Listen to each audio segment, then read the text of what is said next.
Hello, listeners. Welcome back to TubTube podcast community and to one of the strangest medical mysteries ever recorded, the dancing plague of 1518. Imagine a scene so bizarre, so surreal, that it feels like something out of a nightmare.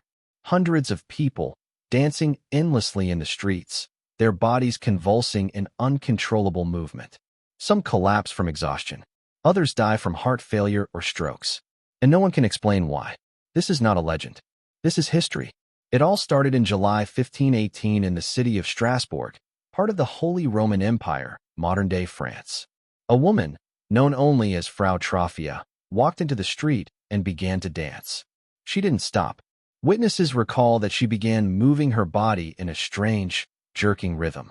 At first, it seemed harmless. Perhaps she was overcome with joy. But then, it became clear. She was not dancing for pleasure. She was trapped in movement. She danced through the day, through the night, refusing to eat or drink. Sweat poured from her body. Her feet became raw, blood staining the cobblestone streets. Hours turned into days. By the end of the week, 34 people had caught the sickness. Within a month, there were hundreds. Men, women, even children, dancing until their feet bled, their bodies breaking under the strain. Some collapsed from exhaustion.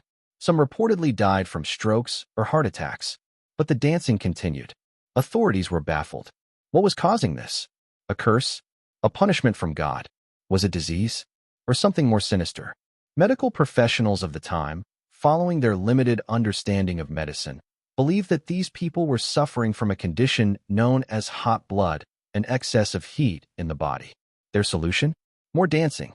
In an effort to cure them, the local government hired musicians and built a wooden stage, thinking that allowing the dancers to dance it out would bring relief.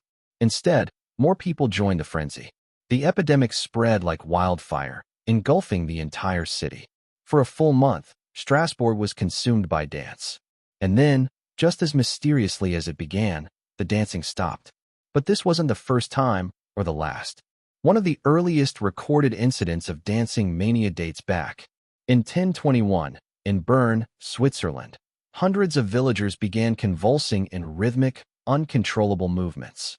Even earlier, in the 11th century, a group of German peasants performed an uncontrollable ritualistic dance, claiming to be cursed by Saint Vitus, a Christian saint associated with involuntary movements, giving rise to the term St. Vitus's dance.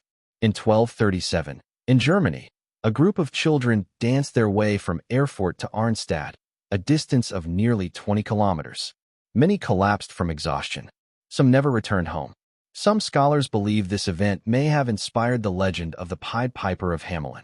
In 1374, in Aachen, modern-day Germany, thousands were struck by the same compulsive dance. Witnesses reported that dancers foamed at the mouth, screamed in agony, and claimed to see visions of the devil.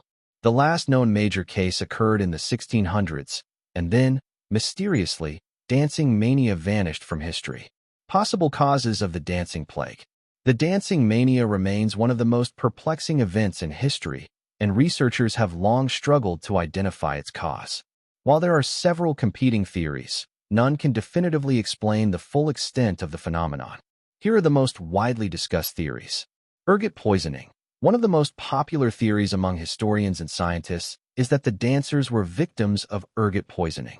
Ergot is a type of fungus that grows on rye and other grains, particularly in times of wet, cold weather.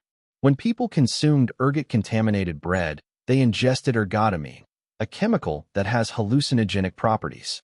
Ergotamine can cause symptoms similar to those described by the dancing mania victims, including hallucinations, spasms, and convulsions. Some even believe that the poison could have induced the sensation of compulsive dancing, as the victims lost control of their bodies. Mass psychogenic illness. Mass hysteria. Another theory is that the dancing plague was a form of mass psychogenic illness, also known as mass hysteria. This theory suggests that the epidemic was not caused by physical illness, but by psychological factors. During the time, Europe was experiencing social and economic upheaval, with the Black Death, famine, and war leading to widespread fear, anxiety, and stress. It's possible that the psychological pressure of living under such difficult conditions led to a collective breakdown in which groups of people were unable to control their actions, and dancing became a form of release or expression. Religious and supernatural causes. Some historians suggest that the dancing mania could have been seen as a form of religious fervor or divine punishment. During the Middle Ages and Renaissance, people were deeply religious, and many believed that unusual phenomena were caused by supernatural forces. Some believed that the dancers were cursed or possessed by spirits or demons. The connection between dancing and divine intervention was not uncommon in medieval religious practices, where ecstatic dancing was sometimes seen as a form of communion with the divine. Neurological disorder. Another theory suggests that the dancing mania could have been the result of a neurological disorder, such as encephalitis lethargica or neurological disorders like epilepsy. Some historians speculate that these diseases, which were poorly understood at the time, could have caused people to experience uncontrollable movements and behavioral changes, similar to what was reported in the dancing plagues. The dancing plague of 1518 remains an unsolved mystery. Was it hysteria, poison, or something beyond our understanding? We may never know. But history is full of strange and terrifying stories, and this was just one of them. And whatever you do, don't start dancing. Thanks for listening to this podcast.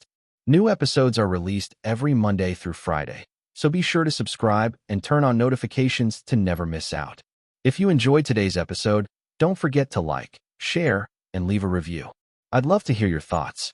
Stay awesome, and I'll see you in the next one.